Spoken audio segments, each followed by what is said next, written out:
બટવાની ભાજી છે, ખાલી શિયાળામાં જ મળે. એનો આપણે લેટ્ટો બનાવવાનો છે. કોબીજ નો બનાવે ને એવી રીતે જ એનો લેટ્ટો બી બનાવવાનો છે.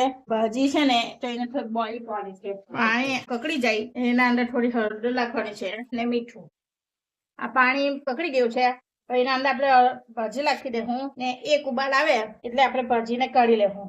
જો આ ભાજીના અંદર ઉબાલ આવી ગયો તો હવે આપણે ભાજીને કાઢી લેવું ને પછી એને આપણે ઠંડી થવા દેવાની છે. બાફીને કાઢી લીધી અને એકદમ પાણી નીચોડીને કાઢી લીધું ને આ બાફેલા બટાકા કટ કરેલા છે. હવે આ બેસન બનાવવાની રીત તો તમને કદાચ ખબર જ હોય બતાવેલી અગાડી. એટલે આ બેસન બનાવેલું છે તે બેસન થોડુંક નાખું અંદર.